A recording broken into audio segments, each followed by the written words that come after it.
dia, pessoal. Vamos começar?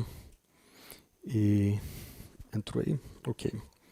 Nós estamos tratando do Credo dos Apóstolos e eu queria começar lendo esse documento antigo e fazer uma rápida recapitulação do que nós vimos semana passada e daí prosseguir. Então, o Credo dos Apóstolos, na tradução que eu estou oferecendo para vocês, diz: creio em Deus, o Pai Todo-Poderoso, Criador do céu e da terra, e em Jesus Cristo, seu único Filho, nosso Senhor, que foi concebido pelo poder do Espírito Santo, nasceu da Virgem Maria, padeceu sob Pôncio Pilatos, foi crucificado, morto e sepultado, desceu à mansão dos mortos, ressuscitou ao terceiro dia, subiu aos céus, está sentado à direita de Deus Pai Todo-Poderoso, de onde há de vir a julgar os vivos e os mortos.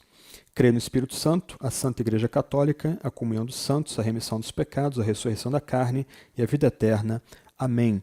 Semana passada nós tratamos aí do creio, então nós gastamos algum tempo aí meditando no que significa essa pequena palavra aí que introduz esse documento antigo. Falamos um pouquinho aí da história desse documento, como é que ele se desenvolveu, como ele veio a ganhar a forma que nós temos hoje e que nós recitamos nossas igrejas. Aliás, recitamos ele semana passada na nossa culto de Santa Ceia, mas o creio aí, dois pontos aí para a gente fixar, mais do que uma mera noção intelectual da fé cristã, descompromissada. Na verdade, o creio aí pode ser traduzido: eu confio, eu me comprometo, eu obedeço. Né? A ideia de obedecer aqui é de estar ligado ao que nós temos diante de nós, é o que nós estamos proferindo. Né? Paulo, em Romanos 6, fala da obediência por fé.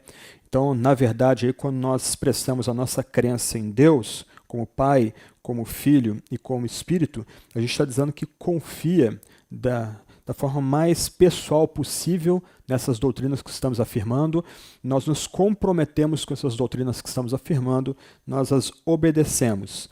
E o creio também é uma expressão não só pessoal, né? O credo aqui ele exige uma resposta pessoal de cada um de nós, mas quando a gente compara o credo dos apóstolos, por exemplo, com o credo niceno, começa cremos, a gente também é lembrado que o credo exige uma resposta a partir da comunidade.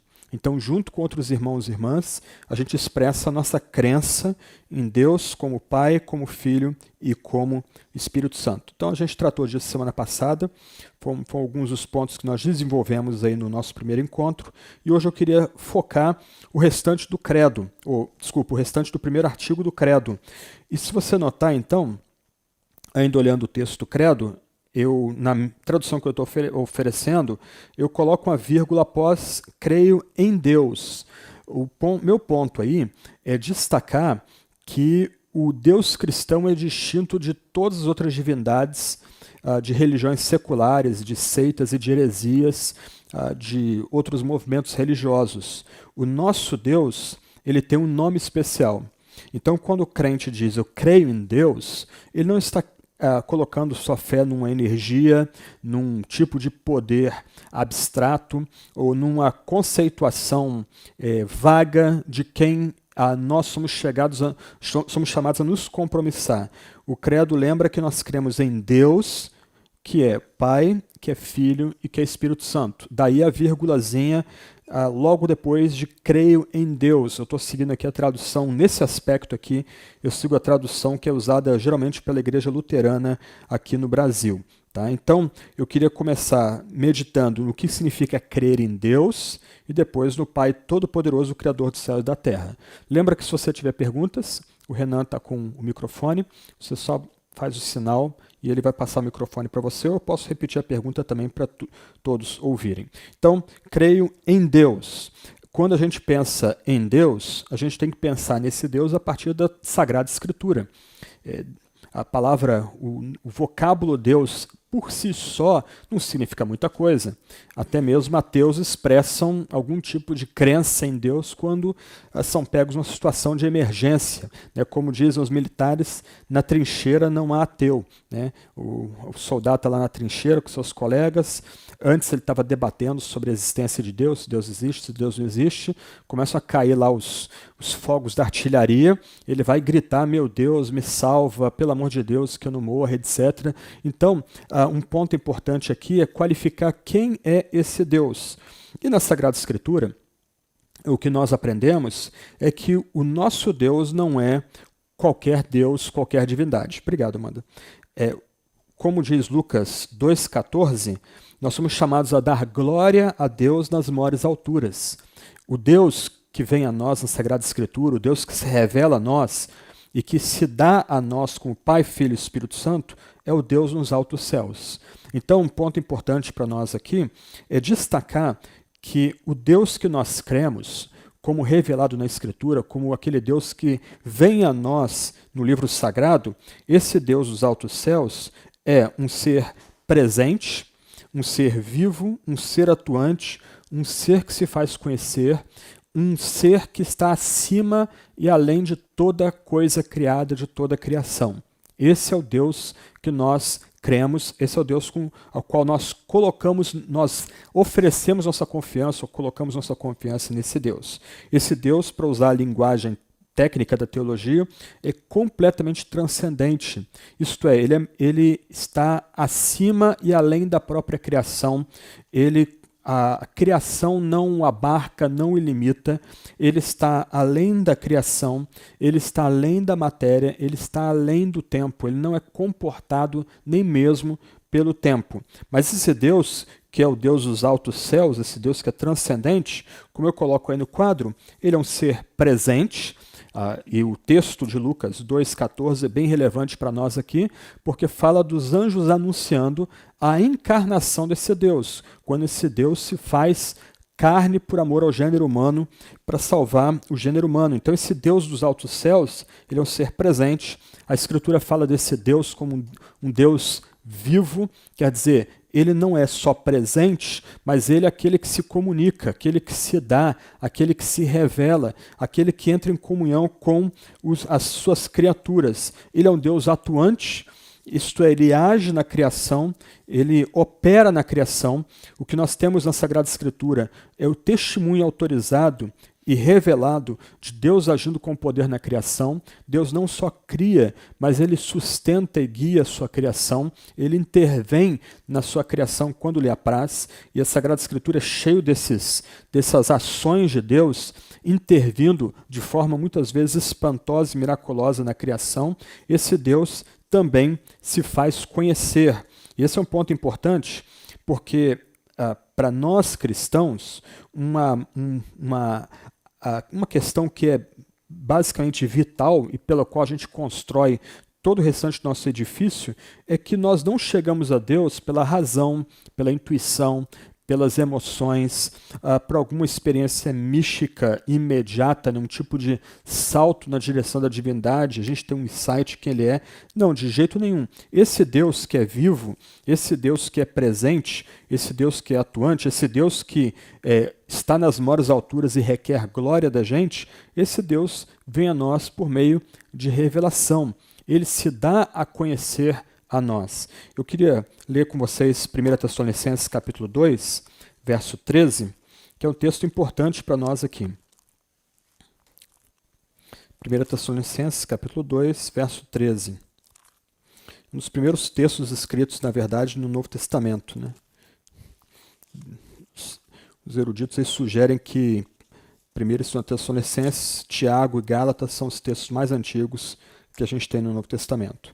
Então, esse versículo diz o seguinte: temos mais uma razão para incessantemente dar graças a Deus, é que ao receber a palavra que de nós ouviram, que é de Deus, vocês a acolheram, não como palavra humana, né? A minha tradução tem o de humana, tem que cortar esse D aí, não como palavra humana, e sim como em verdade é a palavra de Deus, a qual está atuando eficazmente em vocês, os que creem. qual é o ponto de Paulo aqui? É que essa igreja de Tessalônica, que no meio de um avivamento recebe o evangelho com muita paixão e adere ao evangelho aí, e Paulo já nota de forma quase imediata mudança na vida deles porque eles aderiram ao evangelho, eles não recebem esse evangelho como uma palavra humana, como uma mera intuição ou percepção do apóstolo Paulo. Não, eles recebem o evangelho como palavra de Deus. E porque eles receberam esse evangelho como palavra de Deus, como revelação de Deus, esse evangelho mudou a vida deles, né? Esse evangelho está atuando eficazmente em vocês, os que creem. Então, um ponto importantíssimo para nós aqui é que nós não afirmamos essas doutrinas essenciais da fé cristã, como estão no credo, por causa de alguma intuição, porque alguns eruditos estudaram essas matérias e chegaram a essas questões. Nós não cremos nessas doutrinas por causa dos credos antigos. Os credos antigos estão formulando aqueles pontos que são essenciais para a fé e que foram dados por meio da revelação. Isto é, o conhecimento que temos desses ensinos que estão consagrados no credo não chegaram a nós por causa de investigação. Quer dizer, não fomos nós que escalamos uma escada na direção de Deus para tentar entender essas questões. É Deus mesmo que vem a nós, na sua palavra, na Sagrada Escritura, e que revela esses ensinos para nós. A Andrea, ela me mandou essa semana, ela fez um trabalho bem interessante, que eu não pedi aqui, mas eu achei bacana.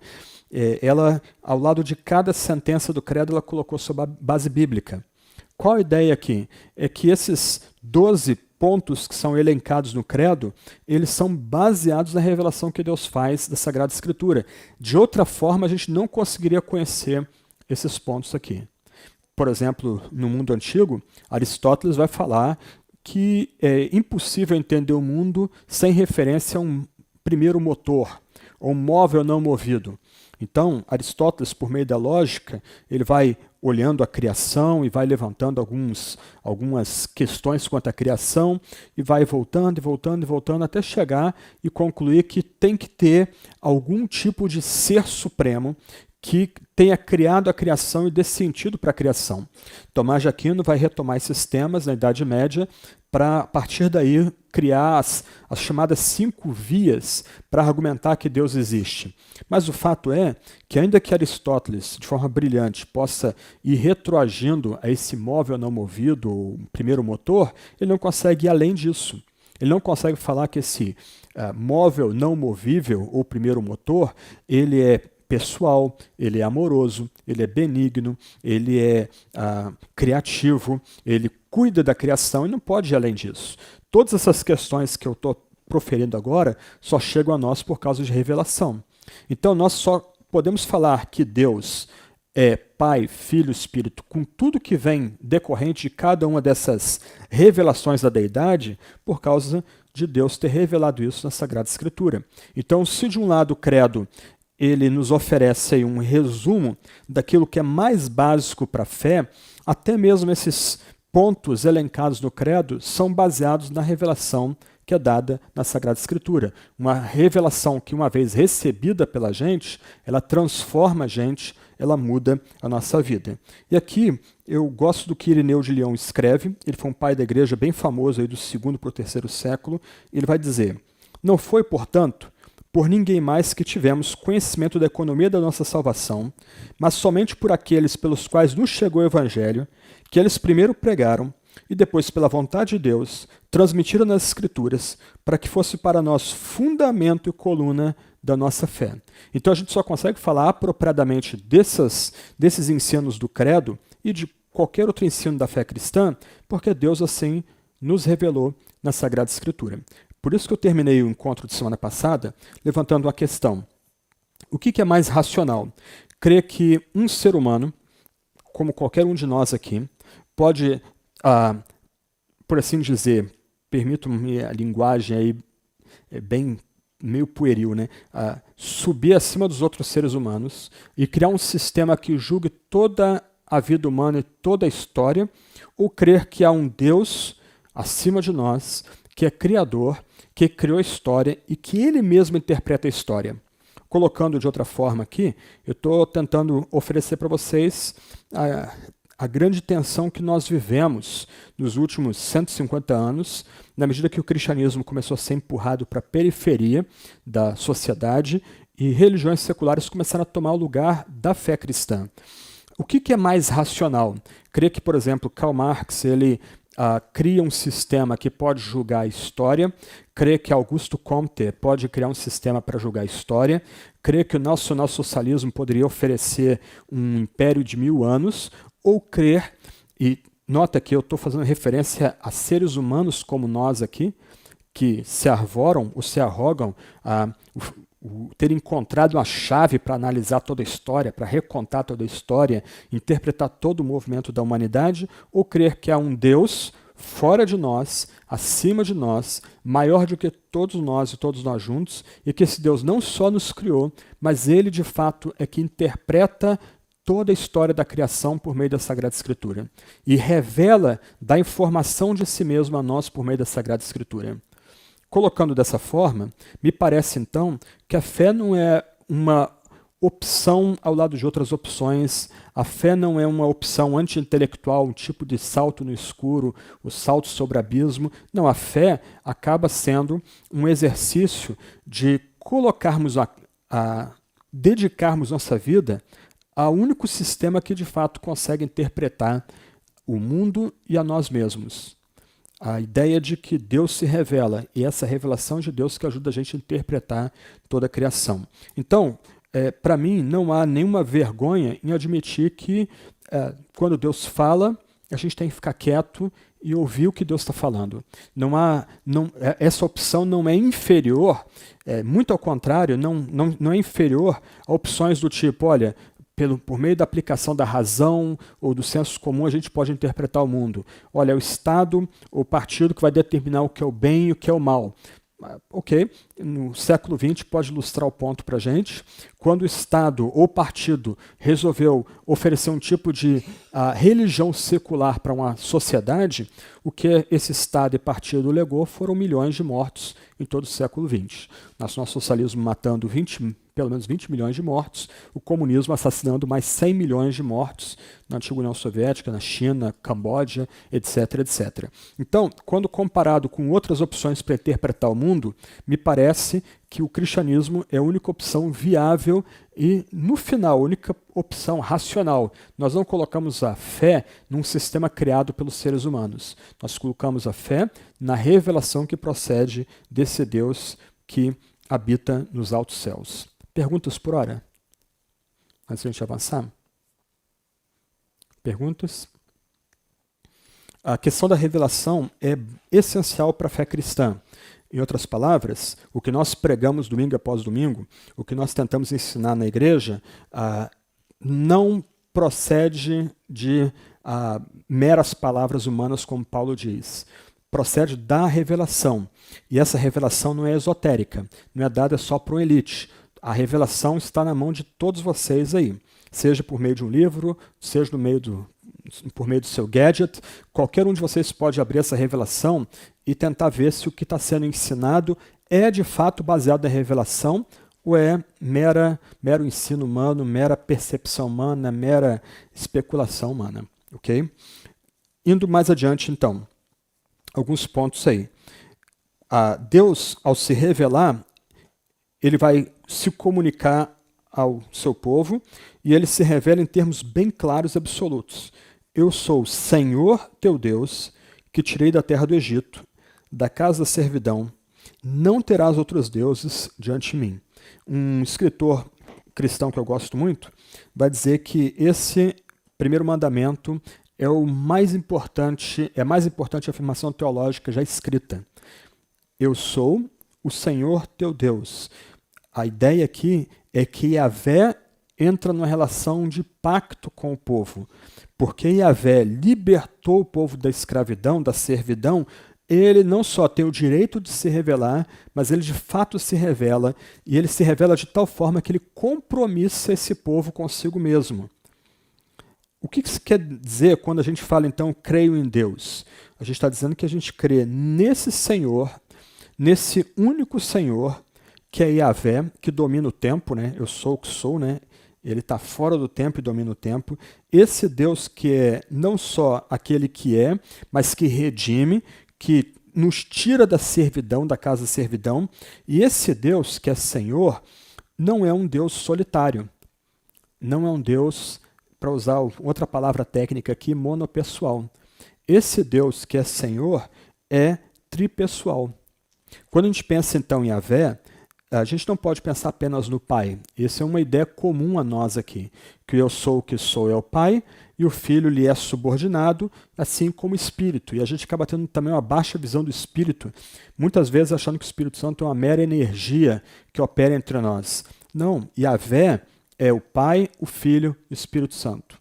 Se perguntarem para a gente o nome do nosso Deus, a gente tem que saber responder.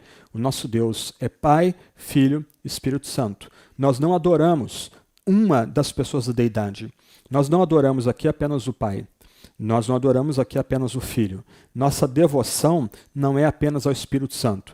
Não, se nós queremos ser cristãos devotos, cristãos que creem em Deus, cristãos que recebem a revelação que Deus faz de si mesmo na revelação, então a gente tem que confessar que o nome do Deus que se revela nas Escrituras é Pai, Filho e Espírito Santo. E só esse Deus nós adoramos e só esse Deus nós confiamos. Em outras palavras, o credo lembra para a gente, e lembra, mais uma vez, nós estamos tratando aqui daquelas doutrinas mais básicas e essenciais da fé. Para usar a imagem que vem de C.S. Lewis, no seu livro Cristianismo Puro e Simples, ou Mero Cristianismo, a gente está falando aqui da sala de estar de uma casa, não dos vários cômodos da casa. Uma vez que você entre na sala de estar, você conheça, para usar a imagem que eu mencionei semana passada, a parte de baixo da pirâmide, né? Aqueles ensinos que são comuns aos cristãos de forma mais ampla. Uma vez entrando aí você pode entrar nos outros quartos. Assembleia de Deus, Batista, Congregacional, Presbiteriana, assim sucessivamente. A gente não está debatendo aqui as diferenças entre as várias denominações. Nós estamos lidando aqui com doutrinas que são básicas para a gente. E da forma como eu estou tentando estruturar o credo, a doutrina mais fundamental para nós aqui é que Deus se revela como Pai, Filho e Espírito Santo. Em outras palavras, desde toda a eternidade, Deus sempre existiu como um ser uno e trino. Okay? Ele sempre existiu como unidade. Nunca existiu outro fora dele. Sempre um único Deus. Mas esse um único Deus sempre se revelando e sempre se relacionando em si mesmo como Pai, Filho e Espírito Santo. Em outras palavras, por exemplo, Deus não cria o ser humano porque ele estava sozinho e precisava de companhia. Ok? Se Deus é uno e trino, ele sempre teve companhia em si mesmo.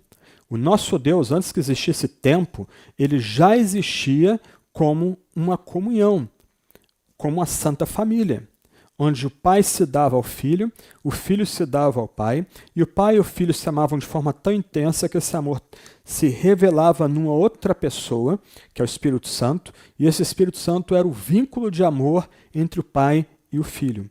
E Deus é tanto amor que esse amor transbordou por meio da criação, inclusive pela criação dos seres humanos. E esse é outro ponto. A gente só consegue falar que Deus ama porque Deus é trino. Um Deus solitário, como Alá, ele não consegue ser amor e santidade ao mesmo tempo. Ele não vai conseguir ser misericórdia e santidade ao mesmo tempo. Ou ele vai ser um ou outro. Porque Deus é um e três, ele pode, por exemplo, ficar ofendido com o nosso pecado, posto que ele é santo, mas ele satisfaz a si mesmo no Filho, posto que ele é amor. Então, como diz o Salmo, em Deus, a justiça e a misericórdia se beijam, elas se unem, elas não são contraditórias, elas não são díspares, elas não estão lutando entre si. Eu vou falar daqui a pouco de uma outra opção teológica que surgiu de uns 30 anos para cá, que para tentar resolver essa tensão entre santidade e amor, vai eliminar a soberania. Deus vai deixar de ser todo-poderoso, porque se Deus é todo-poderoso, ele não pode ser santo e bom ao mesmo tempo. Mas qual o problema desse tipo de argumentação? Ela pressupõe que o nosso Deus é um ser solitário. Mas nosso Deus, se é o Deus uno, como diz o Shema, ouve Israel, o Senhor nosso Deus é o único Deus, a própria palavra único ali, no hebraico errado, já dá a ideia de que esse Deus pode vir a ser tripessoal. E aí, à luz do Novo Testamento, a gente vai entender que esse único Deus também é Pai, Filho e Espírito Santo. E esse é o nome do nosso Deus. Ele é uno e trino, ele é infinito e pessoal. O que eu quero dizer com essas outras duas palavrinhas aí? Que esse nosso Deus, ele existe de eternidade a eternidade. Ele, na verdade, ele está acima da eternidade, ele está acima do tempo, melhor dizendo, ele não está preso ao tempo, ele é maior do que o tempo, e ele é o criador do tempo, né? Mas ele também entra em nossa história, se comunica na nossa história, ele faz amizade com os seres humanos em nossa história. Então, de um lado, esse creio em Deus significa que nós cremos num Deus que é uno e trino, mas também que cremos num Deus que é infinito, mas também é pessoal. Ele é maior do que a criação, ele está acima do tempo, posto que é o criador do tempo, ele não está preso ao tempo, daí a Bíblia falar que Deus é eterno, Deus é imortal, ele é aquele que é, mas esse mesmo Deus, que é muito maior do que toda a criação, ele se dirige a nós de forma pessoal, ele entra numa relação de aliança e de amizade com o gênero humano. Parado um pouquinho aí, antes de falar de Deus, o Criador. Perguntas? Nenhuma pergunta? Não? Então tá. Creio em Deus, vírgula, o Pai Todo-Poderoso, Criador do céu e da terra. Então, na minha divisão do credo aqui, na forma que eu estou tentando expô-lo para vocês, quando nós dizemos creio em Deus, tudo mais é explicação dessa afirmação de fé. Eu confio, eu estou comprometido, eu obedeço esse Deus que desde sempre é Pai, Filho e Espírito. Então, no meu entendimento aqui do credo, cada divisão desses 3 artigos é focada numa pessoa da deidade. E eu queria gastar algum tempo aí falando de Deus como Pai ou Deus como Criador. Então, o credo diz, creio em Deus o Pai, o Todo-Poderoso, Criador do céu e da terra. Alguns pontos aí para a gente refletir e caminhar para o final, então. Uma questão que a gente aprende, então, nessa afirmação do credo, nesse primeiro artigo, creio em Deus, o Pai Todo-Poderoso, Criador do céu e da terra, é que Deus, o Deus que se revela na Escritura, ele trata-nos como filhos, posto que ele é Pai daquele que crê nele. Então, é muito bonito para nós aqui lembrar que quando o credo está sendo formulado, ele surge numa época de dissolução do Império Romano. O Império Romano eclipsou, sobretudo o Ocidente. Os bárbaros retalharam todo o Império Romano. Há uma total incerteza quanto ao futuro da fé. Noções deterministas e impessoais da deidade estão presentes nesse mundo chamado do Baixo Império Romano, mas a Igreja, de forma uníssona, ela confessa que crê em Deus, que revela-se como o Pai. Então, a primeira palavrinha do primeiro artigo do credo lembra que Deus trata seus filhos com amor, com cuidado e com bondade. E eu falei rapidamente no sermão da semana passada sobre como algumas vezes o nome de Deus pode ser tomado em vão por meio, por exemplo, de projeções assustadoras de quem Deus é, né? Pais algumas vezes vão retratar Deus para os seus filhos como um guarda severo com um cacetete ou um porrete na mão para assustar os filhos, né? Para tentar fazer com que eles se comportem, né? Na verdade, essas nossas más projeções, elas nublam o ponto de que na Escritura não são nossas experiências com paternidade que determinam quem é Deus, mas é a revelação que Deus faz de si mesmo quem determina quem Ele é. E Ele se revela como Pai. Uma palavra que, biblicamente compreendida, carrega ternos afetos, carrega cuidado, carrega relacionamento pessoal, carrega proteção. Então, o nosso Deus, ele é retratado, antes de tudo, como um Deus que é Pai, que trata aqueles que creem nele, os seus filhos, com amor, com cuidado e com bondade. Só que aí tem um ponto. Esse Deus que é Pai, que cuida da gente, que vela pela gente, que nos trata de forma pessoal, né, como um pai lida com o seu filho, ele também é todo-poderoso. E você precisa notar que essa expressão aparece 2 vezes no credo. Aparece no primeiro artigo, vai aparecer no segundo artigo, quando fala da ascensão de Jesus ao trono celestial, e que Jesus se assenta à direita de Deus o Pai, de novo, né, é reforçado o ponto, e esse Deus o Pai é retratado como todo-poderoso. Em outras palavras, 2 vezes o credo vai afirmar que Deus é todo poder. Isto é, ele é aquele ser que tem poder absoluto. Nenhum outro ser tem como competir com ele. Para colocar o ponto aqui de forma mais simples, a gente pode lembrar do drama de Abraão e Sara com Deus e com a promessa de que Deus suscitaria descendente deles. Quando Deus aparece para o casal já em idade bem avançada e é dito ao casal que eles terão filhos, Sara ri. Ela ri, porque ela entende que o tempo dela passou, ela não tem mais como produzir filhos, ela não tem como gerar filhos. E aí Deus pergunta para ela, há algo que seja impossível para Deus? Algo que esteja fora do poder de Deus? Em outras palavras, quando a gente crê junto com a igreja que Deus é todo-poderoso, a gente está confessando que não há nada que seja impossível para Deus. A começar pela salvação, mas por proteção, por cura, pela ação dele contemporânea em nosso tempo, livrando o seu povo de morte, de perseguição, ou estando com o seu povo no meio da luta, no meio da perseguição, dando parte do seu poder para que seus filhos lidem com os problemas cotidianos, lidem com as lutas cotidianas. Como eu disse há pouco, há mais ou menos 30 anos atrás, surgiu uma noção chamada, uma reinterpretação da divindade chamada teísmo aberto, e se tornou bem popular aqui no Brasil, em alguns círculos batistas e pentecostais. A ideia é o seguinte, para esses teístas abertos, Deus não pode ser ao mesmo tempo bom e santo ou bom e poderoso. Os dois atributos não podem coexistir juntos. Se Deus é bom, por que ele não acaba com o mal aqui e agora? Se Deus é todo-poderoso, por que ele não dá um fim às lutas que nós enfrentamos? Logo, ou Deus não tem todo o poder, ou Deus não é bom de fato, e ele não consegue evitar que seus filhos passem por provações e lutas e dissabores. A ideia, então, desses textos abertos é afirmar que Deus existe, que é um Deus que é criador, mas que esse Deus ele não mais interage, não mais está atualizando sua presença na criação. De certa forma, Deus está acima da criação, mas ele não intervém na criação de forma direta. O que Deus faz como um Deus bom, mas não totalmente poderoso, totalmente santo, ele está ao nosso lado enquanto sofremos, mas ele não tem poder de mudar as situações que nós estamos vivendo.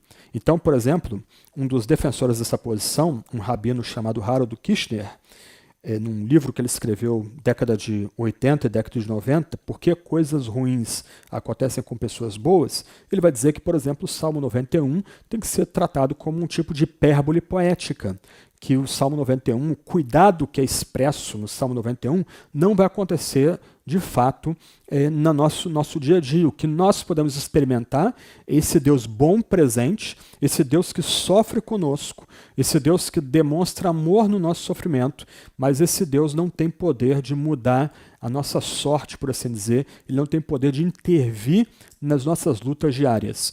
A ideia é que o universo seria uma criação aberta, uma continuação continuada, e há andaimes ainda em pontos da criação que está sendo feita ainda, e nesses lugares onde há andaimes, Deus não agiria, Deus não operaria. Mas o credo diz 2 vezes que Deus é todo poder, que Deus é absolutamente soberano.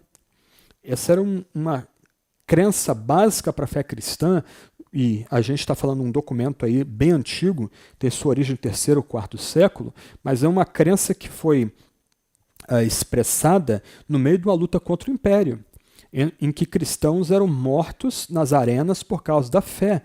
E eles entendiam que mesmo que eles caíssem, a causa de Deus permaneceria vitoriosa, porque Deus tem todo o poder. E o ponto importante para nós aqui é notar onde essa expressão aparece no credo. Ela aparece acoplada com a criação, ela aparece acoplada com o drama da redenção. Porque Deus tem todo o poder, ele pode ser o Criador e pode ser o Redentor. E nós só podemos nos alegrar com a criação e curtir a criação e ter a fé de que nós seremos redimidos do mal presente na criação, porque Deus tem todo o poder. Se Deus não tem todo o poder, logo ele não é o Criador, muito menos o Redentor. E você pode notar, nós cremos no Pai Todo-Poderoso, que é Criador do céu e da terra. Nas teologias sistemáticas, geralmente a gente debate a criação antes do cuidado e da providência divina. Mas o credo nos lembra que Deus só pode ser o Criador se ele é todo-poderoso. Se ele não é o Deus que pode fazer o que é impossível para os seres humanos, ele não tem como ser o Criador do céu e da terra. E tudo foi criado por Deus, todas as coisas. No relato da criação, é dito que Deus dá uma ordem e tudo vem à existência, e no final é dito que tudo foi criado muito bom, expressando bondade, expressando beleza. E mesmo que a gente experimente uma criação caída, a gente ainda pode ser encantado pela criação. Né? Quantos de vocês aí já não pararam andando, por exemplo, para o interior do nosso estado aqui, aí para o carro para admirar o degradê do verde nas montanhas? E como aquilo dispara em você um senso da magnitude, da majestade de Deus. Às vezes é o som de um vento batendo nas árvores, às vezes uma nota musical, às vezes é um trecho de uma peça de teatro, um filme, que dispara em você esse senso de dar glória a Deus, de louvar a Deus. De onde vem isso? Vem do fato de que o Deus Todo-Poderoso, que é nosso Pai, ele criou tudo originalmente muito bom e muito belo. Por isso que a teologia cristã tem ensinado que a criação é teatro da glória de Deus. O cristão não despreza a criação. O cristão não despreza a matéria, porque Deus criou a matéria. A criação é obra das mãos de Deus. A gente não crê num céu de espíritos desencarnados. A gente entende que os novos céus e nova terra refletirão e serão muito dessa criação agora renovada e restaurada pelo próprio Deus. Então, o cristão que entende que Deus é o Pai Todo-Poderoso, o Criador do céu e da terra, ele entende, ele compreende que ele é chamado a desfrutar da criação, a glorificar a Deus na criação. Nesse sentido, as vocações que são dignas, elas redundam em glória ao Salvador. Um prato de comida que a gente come gostoso redunda em glória para o Salvador e para o Criador. Uma bebida que a gente toma que nos dá prazer, isso dá glória ao Criador. Uma música, um filme, o que seja na criação que leva-nos a dar glória a Deus, reflete o fato de que Deus é o Todo-Poderoso que criou todas as coisas. Então, nesse sentido, a nossa fé não é extramundana. O cristianismo bíblico não preconiza uma fuga do mundo. Na verdade, nossa fé é intramundana. Nossa fé é para ser vivida no mundo, para ser vivida na cidade, para dialogar com as ciências, com os saberes, para dialogar com as artes, com as notícias dos jornais. Nossa fé tem algo a informar o mundo também. Então, o crente que entende que Deus é o Criador do céu e da terra, ele não vai fugir do mundo. Antes, ele vai estar no mundo e glorificando a Deus no mundo da criação. E mundo aqui, eu estou pensando na matéria mesmo, na coisa criada. Então, quando a gente diz que crê em Deus, o Pai Todo-Poderoso, Criador dos céus e da terra, a gente está afirmando então que a criação foi criada originalmente boa e nós somos chamados a desfrutar e glorificar a Deus na criação. E por fim, é interessante que o ser humano não é mencionado nesse primeiro artigo, o que lembra então que é Deus que tem a primazia, não o ser humano. O ser humano vai aparecer mais adiante quando se cita Maria, a Virgem, e depois Pôncio Pilatos. Mas não nesse primeiro artigo. O primeiro artigo fala só de Deus. Deus é o Todo-Poderoso. Deus que é Pai é o Todo-Poderoso. Esse Deus que é Pai é o Criador do céu e da terra. Perguntas? Sim, Maritza.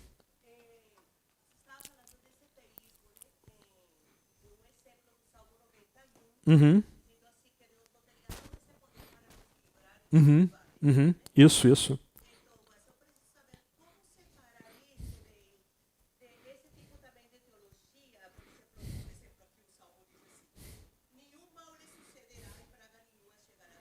Uhum.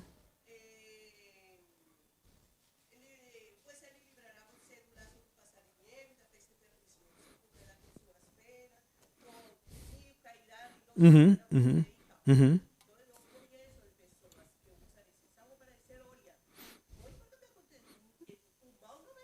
Uhum. Uhum. Uhum.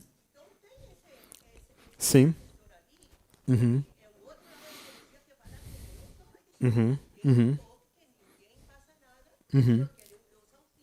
Uhum. Sim. Sim. Uhum. Uhum. Sim.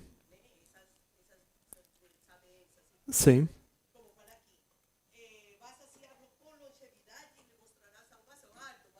Uhum. Uhum. Uhum. Uhum.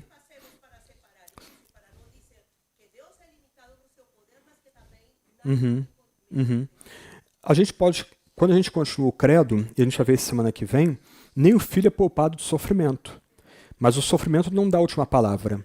Por isso que Deus é o Todo-Poderoso. Na verdade, Deus se serve do sofrimento. E esse é um ponto. Ah,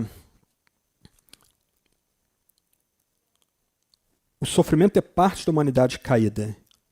Só que o sofrimento é ocasião para Deus demonstrar todo o seu poder, não apenas por meio de livramentos pontuais, e o Salmo vai alcançar às vezes cumprimento na vida dos seus servos, mas por meio de um descanso na eternidade, que o credo chama de vida eterna e ressurreição do corpo. Vai acontecer na eternidade. Sim, de certa forma, o Salmo 91, ele vai encontrar cumprimento. Sim, sim, sim, sim. Mas de certa forma o Salmo 91 vai encontrar cumprimento. Ele pode se encontrar cumprimento aqui agora, e a gente tem muitas histórias pessoais e de outros livramentos extraordinários que Deus tem dado para a gente, mas de outro lado esse Salmo encontra cumprimento aonde? Na eternidade. Ok? E que está ligado ao próprio todo poder de Deus. É só um Deus todo-poderoso que consegue levar a gente para a vida eterna e primeiro para a ressurreição do corpo e depois para a vida eterna. Quando, de fato, toda essa dor, todo esse sofrimento, todo esse conflito que é associado com o Salmo 91 vai cessar. Ok? Sim, Éder.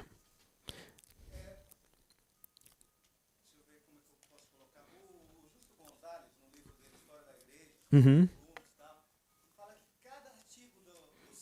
Uhum. Uhum. Aham. Uhum. Uhum. Uhum. Uhum. Uhum. Teotocos. Aham. Uhum. Uhum. Uhum. Uhum.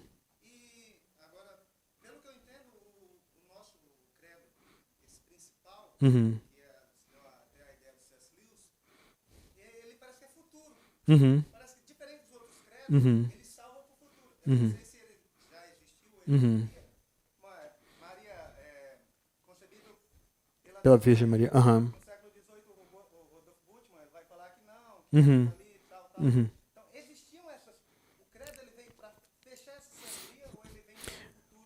Ele, de certa forma, ele está respondendo heresias daquela época. Por exemplo, o gnosticismo já estava presente naquela época. para o gnosticismo, haveria uma divisão entre o Antigo e o Novo Testamento. O Deus do Antigo Testamento seria um Deus mau, um Deus irado, um Deus mal-humorado, que cria a matéria. E a divindade do Novo Testamento vem para consertar o que o Deus do Antigo Testamento fez para salvar o espírito. O credo está dizendo aqui, eu creio em Deus, o Pai Todo-Poderoso, Criador do céu e da terra. Então, diferente do gnóstico, a gente não despreza a criação. Na verdade, a gente vai usar o melhor da criação para a glória de Deus, porque Ele é o Criador do céu e da terra. Só que o credo dos apóstolos, como você notou, ele é mais atemporal, ele não está tão marcado pelas controvérsias da época.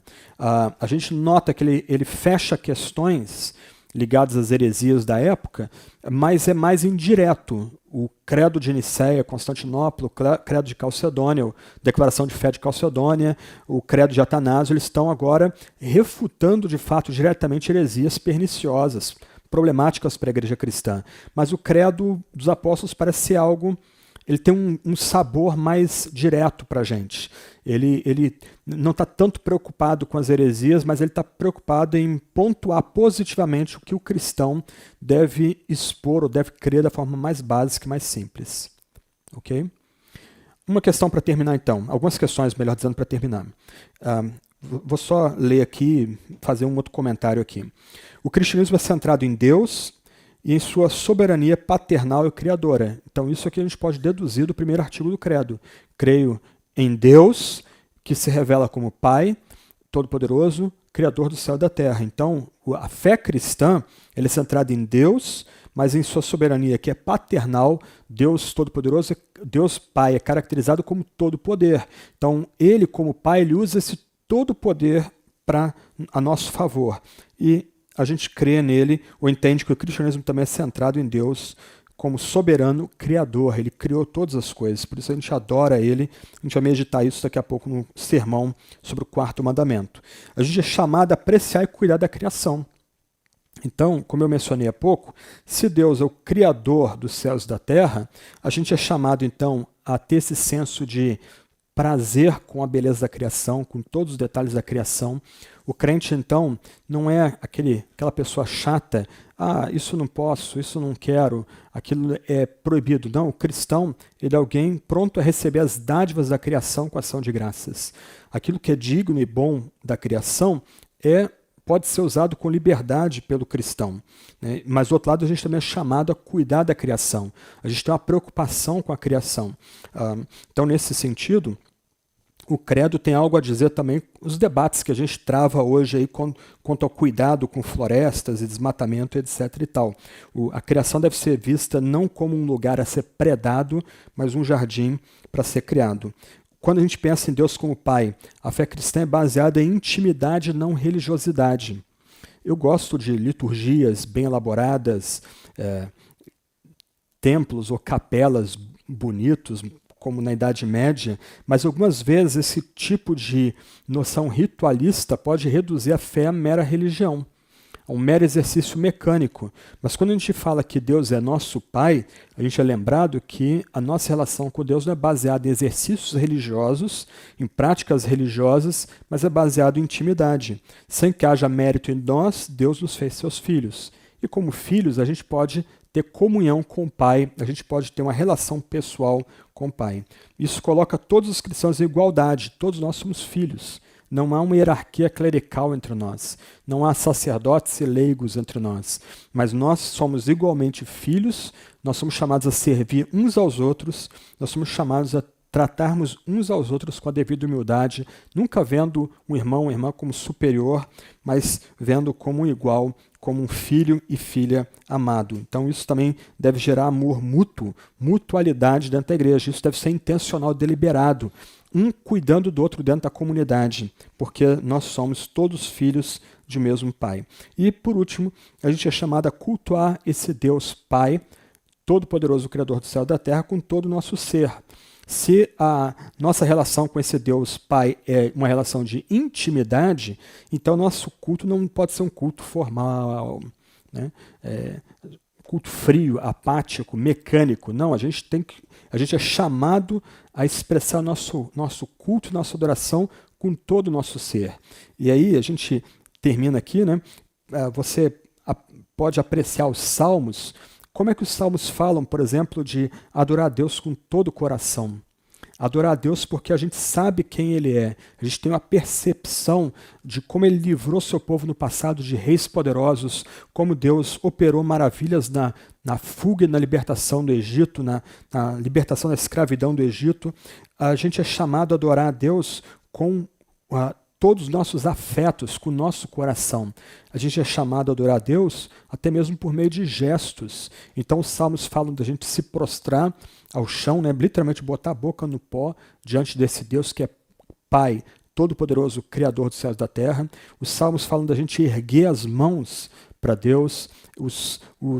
A Bíblia fala da gente se prostrar e se ajoelhar diante desse Deus. Então, se Deus é nosso Pai, e esse Deus que é nosso Pai é o Todo-Poderoso Criador do céu e da terra, a gente é chamado então para cultuá-lo com todo o nosso ser, com tudo que a gente é.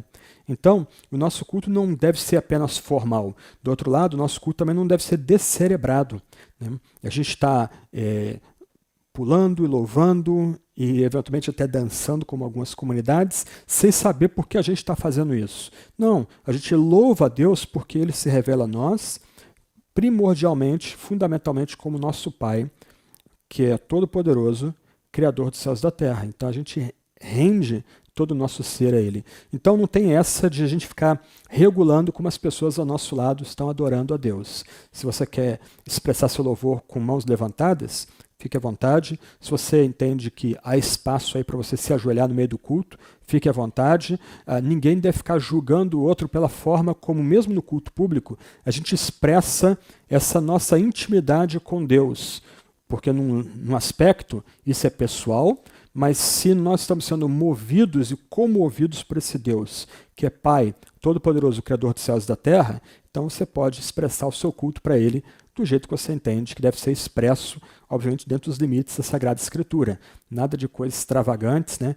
Mas dentro dos limites da Escritura você pode expressar esse culto com todo o seu ser, mente, afetos, emoções e o corpo para o próprio Deus. Vamos encerrar. Semana que vem a gente vai meditar aí no terceiro artigo do credo, segundo artigo do credo. Nós vamos tratar aí de Jesus como o Filho de Deus, como o eterno Filho de Deus, como aquele que é um com o Pai, também com o Santo Espírito. Vamos orar e a gente dá um intervalo aí para tomar café e se preparar para o culto. Senhor Deus, Deus uno e trino, nós te adoramos porque o Senhor vem a nós na Sagrada Escritura. E é só por causa da Escritura que a gente pode falar de Ti. É na Escritura que a gente aprende de Ti, que a gente te conhece como Deus que ama, o Deus da graça, o Deus que é bom e benigno, o Deus que é santo e justo e reto, o Deus que se ira contra o pecado. É só por meio da Escritura que a gente pode te tratar como Pai. Um Pai amoroso, um Pai preocupado com seus filhos, um Pai que age com poder na vida dos seus filhos. Um Pai que criou céus e terra. Senhor, ajuda-nos a te prestar culto e te louvar como o Senhor merece ser adorado. Ó Deus, ajuda-nos a render tudo que somos a Ti e te louvar e ver para a Tua glória e, de fato, iluminar esse mundo que o Senhor mesmo criou.